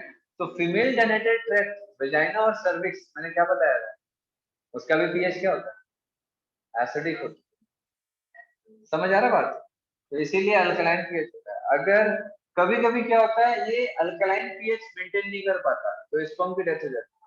वजाइना में स्पर्म की डेथ ना हो इससे भी अल्कलाइन पीएच रखा जाता है। अगर अल्कलाइन पीएच नहीं रखेंगे तो सारे स्पर्म की डेथ हो जाएगी due to acidic pH of vagina. समझ आ रहा बात? क्लियर है? Yes, sir. चलिए हटा दो सब। Yes sir.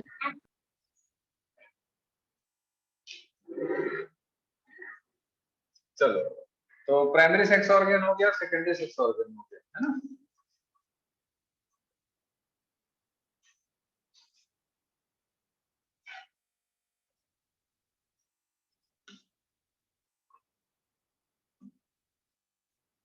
देन उसके बाद अब हम देखेंगे बेटा, टेस्टिस के अंदर जो स्पर्म बनता है वो कहाँ बनता है और कैसे।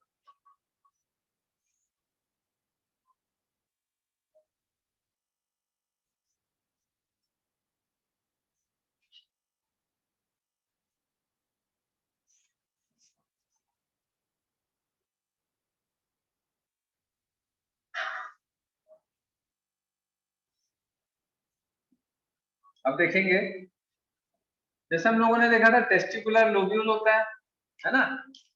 और हर एक टेस्टिकुलर लोब्यूल में कितना सेमिनिफरस ट्यूब्यूल होता है? 2 to 3। 2 3। अब ये क्या चीज है सेमिनिफेरस? क्या चीज है सेमिनिफेरस ट्यूब्यूल, है ना? तो सेमिनिफेरस ट्यूब्यूल का अगर मैं स्ट्रक्चर की बात करूं तो कुछ इस तरीके का है।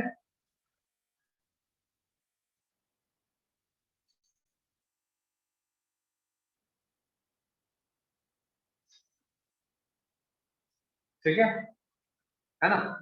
तो अगर मैं इसका एक क्रॉस सेक्शन देखूं, क्रॉस सेक्शन समझते हो? जैसे ये पेन है, ट्यूबुलर है, ट्यूब के जैसा। इसको मैं यहां से ऐसे काट दूं, काटने के बाद अगर मैं इसको ऐसे दिखाऊं आप लोगों को, सर्कल, ठीक है? तो उसी को ऐसा मैं इस ट्यूब को काट दूं, काटने के बाद इसका क्रॉस सेक्शन को ऐसे करके देखूंगा मैं, ऐसे मुझे दिखे। तो इसको मैं थोड़ा सा अब आप लोगों को ऐसा करके दिखाऊंगा, तो ये कुछ इस तरीके का दिखेगा। बोलो, ठीक है? चलो, तो ये जो स्ट्रक्चर है, जो क्रॉस सेक्शन है किसका? सेमिनिफेरस ट्यूब्यूल का।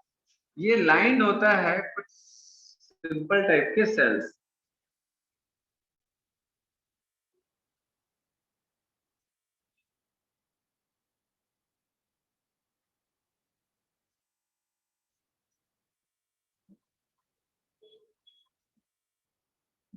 ठीक है? लाइन होता है कुछ सिंपल टाइप के सेल्स। तो ये जो सेल होता है ये होता है सिंपल क्यूबॉइडल एपिथेलियम। अभी मैं आप लोगों को 11th का जो टिश्यू पढ़ाया था शुरू में, याद है? Simple cuboidal epithelium. तो इसका एग्जांपल भी बताया था, याद आ रहा है? Simple cuboidal epithelium. तो ये किस टाइप का सेल है? क्यूबॉइडल। मैं यहाँ पर क्यूबॉइडल नहीं बनाया हूँ, उतना टाइम नहीं है। इस तरीके का क्यूबॉइडल सेल होता है। ठीक है? ये जो क्यूबॉइडल सेल होते हैं इसको हम और क्या बोलते हैं? Germ cell. Germ cell. और इसको हम और क्या बोल सकते हैं? Germinal epithelium. और क्या बोल सकते हैं? Germinal epithelium. What is meaning of epithelium? चलो बताओ, परमिंदर बताएगी। Yes, sir. Meaning of epithelium. What meaning of epithelium? What is epithelium? Epithelium का मतलब क्या होता है? Sir, it is a तो type cover। of tissue. हैं? It is a type of a tissue. वो तो बेटा ठीक है, बट मीनिंग क्या है उसका? Sir to cover. एपिथेलियम का मतलब होता है कवरिंग। किसी भी चीज को कवर करना है तो एपिथेलियम की मदद चाहिए। एपी का मतलब होता है किसी के ऊपर, एबव या इनसाइड नहीं, किसी के ऊपर। अब जैसे फॉर एग्जांपल कैसे बताऊं, जैसे प्लाईवुड है, आप लोगों के घर में प्लाईवुड होगा फर्नीचर वगैरह में, लाइक किचन वगैरह में। हाँ, तो प्लाईवुड के ऊपर सनमाइका लगाते हैं जो बाहर से दिखता है, और अंदर भी लगाते हैं एक व्हाइट टाइप का। मालूम है भैया आप लोगों को, ऑनलाइन वाले लोग देखिए हो? क्या होता है प्लाईवुड? Yes, अरे प्लाईवुड मतलब फर्नीचर। क्या होता है प्लाईवुड? फर्नीचर है बेटा, लकड़ी वाला, जो टेबल वेबल होता है जिसमें बैठते हैं, लकड़ी का यस टेबल, सर। है ना? तो जो जो प्लाईबोर्ड होता है लकड़ी, उसके बाहर सनमाइका एक वो लगाते हैं, लेमिनेट लगाते हैं, और एक पीछे भी लगाते हैं। तो आप मुझे बताओ कौन सा आउटर हुआ कौन सा इनर हुआ? सनमाइका। पलटी कर दो उसको, तो वो बाहर हो गया अंदर हो गया। तो कुल मिला करके किसी के ऊपर हम लगा रहे हैं लेमिनेट। वैसे ही ऐसा टिश्यू जो किसी ऑर्गेन या टिश्यू के ऊपर होता है उसको एपिथेलियम बोलते हैं। किसी भी मतलब ऑर्गेन टिश्यू से ही तो बनता है, ठीक है? तो सर किसी ऑर्गेन में बाहर या अंदर को कवर करता है तो एपिथेलियम। हाँ बोलो बेटा। सर इसके एग्जांपल में हम लोग क्रीम बिस्किट को समझ सकते हैं? हाँ, क्रीम बिस्कुट, क्रीम बिस्कुट समझ सकते हैं क्या पूछ रही है? क्रीम बिस्किट, क्रीम के ऊपर बिस्किट है ना, जैसे और बिस्किट के वो बीच में सैंडविच भी तो वैसे ही होता है, मसाला के ऊपर ब्रेड के नीचे ब्रेड। अब कौन सा ऊपर कौन सा नीचे क्या मालूम, है तो वो ऊपर ही ना, मसाले के ऊपर। ऊपर वाला ब्रेड भी ऊपर ही है, पलटी कर दो तो ये ऊपर वाला ब्रेड भी ऊपर ही। दैट इज एपिथेलियम, किसी भी टिश्यू ऑर्गेन को कवर करने वाला टिश्यू को हम एपिथेलियम बोलते हैं। एपी मींस किसी के अबव, है ना? थीलियम मतलब लेयर, किसी के ऊपर एक लेयर होता है उसको एपिथेलियल टिश्यू बोलते हैं। तो वो लेयर किसी भी टाइप का सेल का हो सकता है, स्क्वैमस, क्यूबॉइडल या कोलमनार। तो ये कौन सा है? ये कौन सा है? क्यूबॉइडल। अब मुझे बताओ, ये सेमिनिफरस ट्यूब्यूल है, तो ये जो टिश्यू है क्यूबॉइडल एपिथेलियम, ये इसके बाहर है या अंदर? अंदर है। हाँ ये अंदर है, ये देखो ये अंदर है, बीच बीच में ये अंदर है। समझ आया? आप ऊपर नहीं बोल, लेयरिंग हो बस। समझ आया बात? ठीक है, चलो।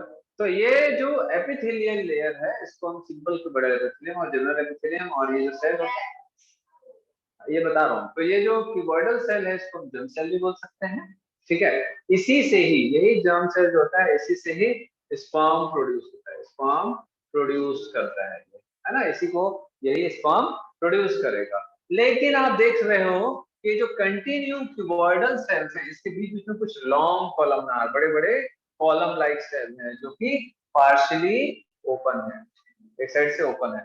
ये जो सेल्स होते हैं इसको बोलते हैं सर्टोली सेल, सर्टोली सेल, और इसको बोलते हैं नर्स सेल। नर्स का काम क्या होता है? हमको देखभाल करना, खाना पीना खिलाना, होता है ना? हॉस्पिटल में नर्स जो होती है क्या करती है? खाना पीना खिलाते पिलाते हैं और हमारा देखभाल करते हैं, है ना? हमको, है ना, केयर टेकर का काम। वैसे ही जब यहाँ पर स्पर्म बनेगा, कैसे बनेगा भाई? यहाँ से स्पर्म बनेगा, ठीक है? इनके द्वारा स्पर्म बनेगा। ये सारे स्पर्म जो रहते हैं अपनी मुंडी ऐसा डाल के न्यूट्रिशन लेते हैं आपस में। तो सारे स्पर्म जो होते हैं वो पैदा होने के बाद न्यूट्रिशन एंड मैच्योरेशन जो रहता है वो इसी सेल्स में करते हैं, इसीलिए इसको नर्स सेल कहा जाता है। समझ आया? समझ आया बात? ऑनलाइन वाले लोग को भी समझ आया? क्लियर है? Yes sir. तो स्पर्म कहाँ बन रहे हैं? सेमिनिफरस ट्यूब्यूल के अंदर। सेमिनिफरस ट्यूब्यूल में कहाँ से बन रहा है? जर्मिनल एपिथेलियम या जर्म सेल से, सिंपल के बड़े एपिथेलियल सेल से। ये सेल जो रहते हैं माइटोसिस के बाद मियोसिस करेगा और फिर ये स्पर्म बनाएगा। स्पर्म फिर nutrition and nourishment, nourishment and nutrition लेगा किससे? सर्टोली से, ठीक है? तो इसका काम क्या है? Nutrition and nourishment of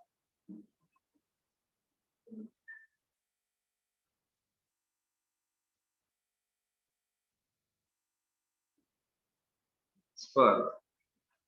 clear हुआ बात? डायग्राम है आपके एनसीईआरटी, पेज नंबर देखो 44 दिखा। तो उसमें क्या दिया है बेटा, इसमें कितना सारा सेमिनिफरस ट्यूब्यूल है? पेज नंबर 44 कितना सेमिनिफरस ट्यूब्यूल दिखाया जा रहा है? सर बहुत सारा। फिर भी बताओ, अंदाजा लगाओ कितना है। सर दिख रहा above है? ए अबव 100 नहीं बेटा, 1 2 3 4 5 6 7 8 7 8 तो उसमें सेमिनिफरस ट्यूब्यूल का स्ट्रक्चर है। समझ आया? ऐसे बहुत सारे सेमिनिफरस ट्यूब्यूल का स्ट्रक्चर, ऐसे बहुत सारे सेमिनिफरस ट्यूब्यूल का। तो इन सबको काट के ऐसा, जैसे बहुत सारे सेमिनिफरस ट्यूब्यूल है, इन सबको ऐसा काट के आपको ऐसा दिखा दिया, ऐसा काट के सामने से दिखा दिया क्रॉस सेक्शन। ये सब जॉइंट रहते हैं कि अलग अलग रहता है? अलग अलग रहता है बेटा, जॉइंट नहीं रहता, अलग अलग।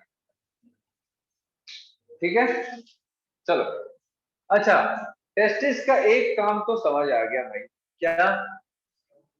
स्पर्म प्रोडक्शन हो गया ना, बन गया ना। स्पर्मेटोजेनेसिस एक पूरा टॉपिक है जिसको हम बाद में देखेंगे, मतलब स्पर्म बनने का प्रोसेस अभी बाद में देखेंगे। ये सिर्फ स्पर्म आउटलाइन है कि कहाँ से बन रहा है, कैसे नरिशमेंट होगा, एक आउटलाइन। ठीक है, तो टेस्टिस का दो काम था ना, एक तो स्पर्म प्रोडक्शन, दूसरा दूसरा क्या था बोलो? Hormone hormone. सिंथेसिस। कौन सा? टेस्टोस्टेरोन। तो टेस्टिस के अंदर, इधर देखो, टेस्टिस के अंदर सेमिनिफेरस ट्यूब्यूल के बीच बीच में कुछ सेल्स होते हैं। ठीक है, ये जैसे ये सेमिनिफेरस ट्यूब्यूल है, इसके बीच बीच में कुछ सेल्स होते हैं। ये दिख रहा है ना, जैसे ये सेमिनिफेरस ट्यूब्यूल है, इसके बीच बीच में कुछ ऐसा सेल्स हो, है ना, इसके आसपास कुछ ऐसा सेल्स हो। समझ आया? तो ये जो सेल होते हैं इसको बोलते हैं Leydig cell. Leydig cell, Leydig cell जो रहता है, सिंथेसाइज एंड सिक्रीट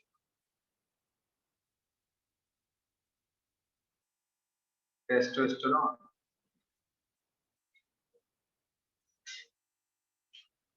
समझ आया बात? आपको नहीं समझ आएगा ना बेटा तो एकदम पूछ लेना ईमानदारी से, ठीक है ना, हिचकिचाना नहीं, है ना, ऐसा नहीं जबरदस्ती। हाँ समझ आया, हाँ हाँ, स्कूल में बस करना है, स्कूल वाले टीचर लोग चिल्लाते हैं, ठीक है। ये क्या हो गया? लो बैटरी को कर दो। सर कैमरा ऑफ हो गया है। हाँ बस जूम करना पड़ेगा, थोड़ा सा जूम कर, थोड़ा और, बस वहीं बैठना। चलो हो गया, यस क्लियर है सर। इसका? तो लेडिक सेल क्या होता है बेटा? सेमिनिफेरस ट्यूब्यूल के आसपास के सेल्स होते हैं। ये सेल क्या बनाता है, एंड करता है टेस्टोस्टेरोन और मेल सेक्स हार्मोन। ठीक है, टेस्टोस्टेरोन और मेल सेक्स।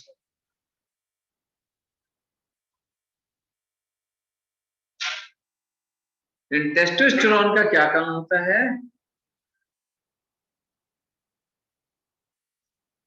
टेस्टोस्टेरोन का क्या काम होता है? For helps in sperm production, helps in sperm production and development of secondary sexual character of male। क्या दो मेन काम हम लोगों ने देखा, क्या क्या? Helps in sperm production and development of secondary sexual character of male. What is secondary sexual character of male?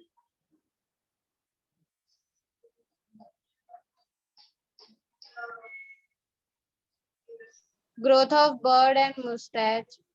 हाँ, एक आंसर दे दी है बच्ची, दाढ़ी मूछ आना, दाढ़ी मूछ आना, Changes in voice. Voice changes, voice change,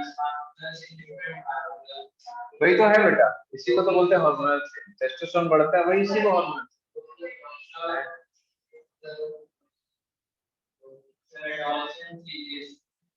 क्या क्या है, व्हाट इज इट?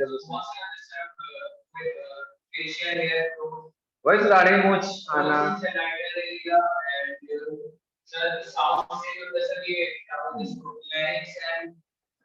वही है बेटा, वॉइस चेंज।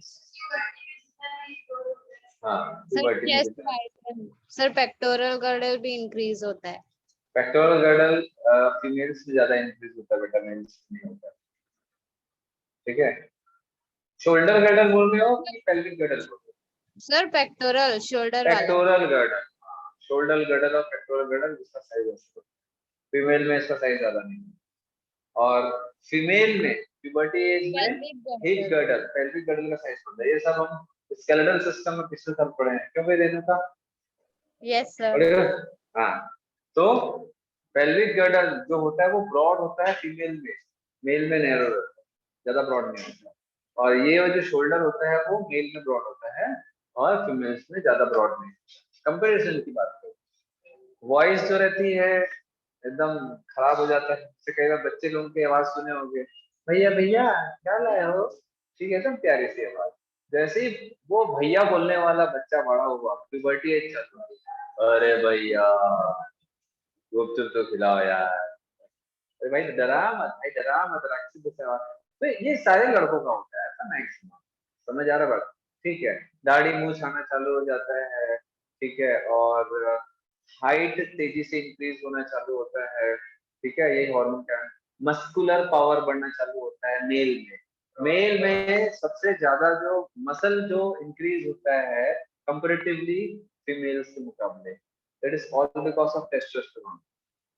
तो एक्चुअल में सेम एज के 20 साल की फीमेल और 20 साल का मेल का अगर दोनों को 6 महीना बॉडी बिल्डिंग की ट्रेनिंग कराई जाए तो मेल की बॉडी बिल्डिंग बहुत तेजी से होती है कंपैरेटिवली फीमेल।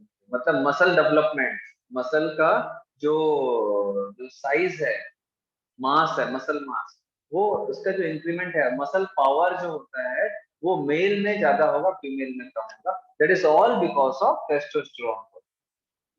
ठीक है, इसीलिए ज्यादातर आप बॉडी बिल्डर जो होते हैं मेल्स आप देखे होंगे, फीमेल्स बहुत कम देखे हो। तो फीमेल्स जो होते हैं वो एस्ट्रोजन कम करते हैं, टेस्टोस्टेरोन बढ़ाते हैं या उस टाइप के केमिकल लेते हैं, तभी बॉडी में मसल मास या मसल का स्टेमिना बढ़ता है। लेते हैं ना, कई लोग लेते हैं डॉक्टर से सब बॉडी बिल्डिंग करने वाले, शुरू शुरू में लेते हैं, एक बार बिल्ड हो गया उसके बाद नॉर्मल चीजों से मेंटेन। अभी तो बहुत सारे नए नए आ गया है, केमिकल केमिकल केमिकल केमिकल, ठीक है। तो लेकिन उससे नुकसान भी होता है ना, फेमिनाइन कैरेक्टर कम हो जाता है, मेमोरी ग्लैंड का ग्रोथ कम हो जाएगा, ठीक है, जो भी फेमिनाइन कैरेक्टर है वो कम हो जाएगा। और टेस्टोस्टेरोन, अगर टेस्टोस्टेरोन लाइक केमिकल लेने से क्या होगा, मेल लाइक कैरेक्टर बढ़ेगा। नेचुरली टेस्टोस्टेरोन होता है ना हमारा, कहाँ से रिलीज होता है अमन? अच्छा, आप लोगों की बॉडी में मेल सेक्स हार्मोन बनता है क्या, फीमेल में बनता है क्या? बोलो अमन, बताओ भाई, ऑनलाइन वाले लोग बताया हो ये सब में? सर क्या? फीमेल्स में एंड्रोजन और मेल सेक्स हार्मोन बनता है क्या? Yes sir. कहाँ बनता है? Adrenal cortex. Adrenal cortex, adrenal cortex, adrenal cortex में मेल फीमेल दोनों सेक्स हार्मोन बनते हैं। एड्रिनल कॉर्टेक्स में, एड्रिनल ग्लैंड होता है ना किडनी के ऊपर, उसमें मेल फीमेल दोनों सेक्स हार्मोन बनते हैं। मेल में भी फीमेल सेक्स हार्मोन बनते हैं, एस्ट्रोजन, है ना। गर्ल्स लोग ऐसा मत समझो भगवान हमारे में टेस्टोस्टेरोन बनता है, लड़के लोग में तो टेस्टोस्टेरोन नॉर्मल है, उनके में एस्ट्रोजन क्यों नहीं? हमारे मेल में भी एस्ट्रोजन रहता है, बट ट्रेसेस में होता है। हमारा जो वाई स्पर्म होता है, सॉरी जो वाई क्रोमोसोम होता है वो एस्ट्रोजन की क्वांटिटी को दबा के रखता है, और वाई क्रोमोसोम नहीं होने के कारण फीमेल में टेस्टोस्टेरोन की क्वांटिटी दबी होती है, जेनेटिक होता है। समझ आ रहा बात? ठीक है, क्लियर हो रहा है आप लोगों को भी? Yes, सुनने sir. वाले लोग? Yes sir. ठीक है, चलो देन अब इसके बाद सीधा हम गैमेटोजेनेसिस देखेंगे नेक्स्ट क्लास, बड़ा टॉपिक। अच्छा एरा सुनो, ऑफलाइन ऑनलाइन दोनों, नेक्स्ट क्लास में मैं गैमेटोजेनेसिस, मेंस्ट्रुअल साइकिल ये सब पढ़ाऊंगा, और ये दोनों के दोनों टॉपिक टोटली हार्मोन रिलेटेड है। मतलब फीमेल में जो मेंस्ट्रुअल साइकिल है, गैमेट फॉर्मेशन है, समझ आ रहा है बात? ये और मेल में भी जो गैमेट फॉर्मेशन, ये सब डिपेंड होता है हार्मोन पे। तो आप लोग नेक्स्ट क्लास में क्या पढ़ के आओगे? Chemical control and coordination, 11th का लास्ट बायोलॉजी का चैप्टर। ठीक है, Renuka, sir Parminder, Pushpa, sir female reproductive system भी तो बचा है। अरे बेटा तो फीमेल रिप्रोडक्टिव सिस्टम पढ़ाऊंगा, फीमेल रिप्रोडक्टिव सिस्टम में तो ज्यादा हार्मोन का यूज होता है, तो आप यस लोग सर। पढ़ के आओगे ना, तो फीमेल रिप्रोडक्टिव सिस्टम चालू करूंगा, उसके बाद ही गैमेटोजेनेसिस चालू करूंगा, और मेंस्ट्रुअल साइकिल फीमेल में ही तो है ना। ठीक है, यस सर। हाँ तो आप लोग पढ़ के आओगे तो थोड़ा बेसिक नॉलेज हो जाएगा, तो पूछूंगा। मतलब बेसिक बेसिक यार, इतना हम लोग वो एग्जाम में तो घबराते हैं क्यों? चलो फिर मिलते हैं नेक्स्ट क्लास में। Yes, sir. Thank you thank very you much.